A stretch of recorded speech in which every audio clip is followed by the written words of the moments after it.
पद्धतीनं हा संघ वरती आलो आणि मी तर पहिलं सांगितलंय वर्षभराच्या आत या संघात जर फरक पडला नाही तर पहिला राजीनामा माझा असणार आहे.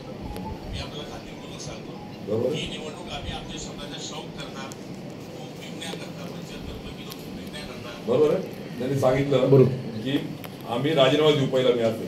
आणि मला असं वाटतं थोडंसं शेतकरी त्यांच्यातला कुठेतरी जिवंत आहे असं जर वाटत असेल शेतकऱ्यांना खरोखर जर त्या ठिकाणी त्यांना गाडी करून द्यायला तर त्यांनी मागच्या 3 महिन्यापूर्वी थोडी झलक दाखवली होती की मी राजीनामा देईन.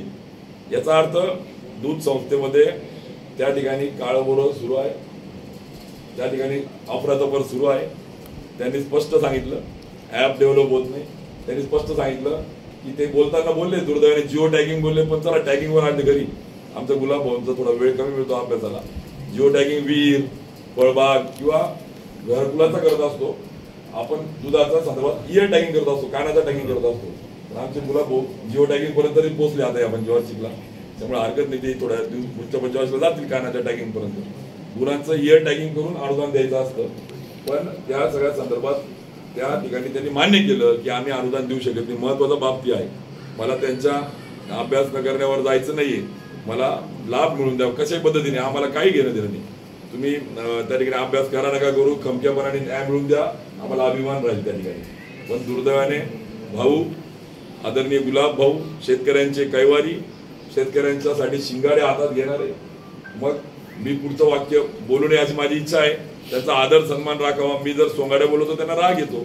त्यामुळे जर खरोखर तुम्ही शेतकऱ्यांचे पुत्र असाल तर या एजीएमला राजीनामा द्याल तुम्ही. आणि जर राजीनामा दिला नाही तर सांगा, मान्य करा की मी देखील या भ्रष्टाचारामध्ये माझं समर्थन त्या ठिकाणी आहे. त्यामुळे आम्हाला अपेक्षा आहे की किमान गुलाबराव पाटील त्या ठिकाणी राजीनामा देतील. आणि जे सत्य आहे, कारण की त्यांनी 65 दिवस झाले 1 रुपया दिला नाही दुसऱ्या टप्प्यातला. पहिल्या टप्प्यातला तो वाद सोडून द्या, बोनस दिला नाहीये.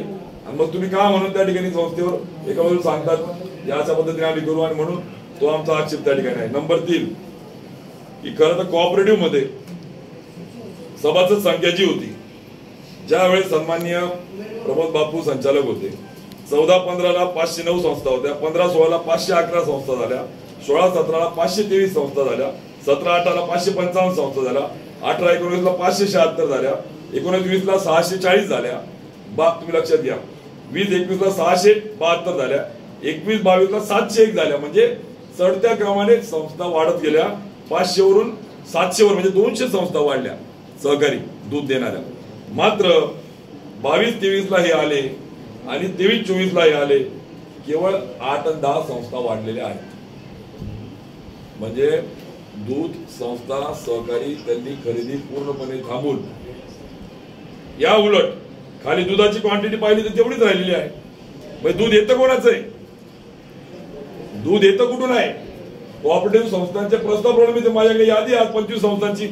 या 25 संस्था सांगताय की आमचे सभासद करून आमचं दूध घ्या, म्हणून ते मागणी करतायत, त्यांना सभासद करत नाहीये.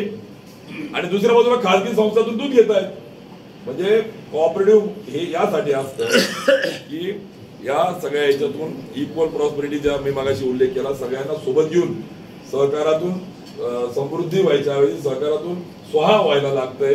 आणि यांनी खासगी संस्थांचं दूध घेतलंय, खासगी गटाचं दूध घेतलंय, ना की कोऑपरेटिव्ह सहकारी संस्थांचं दूध घेतलंय. आणि म्हणून याच्यात यांची टक्केवारी आहे. लाडकी बहीण योजना आता मला वैयक्तिक जायचं नाही.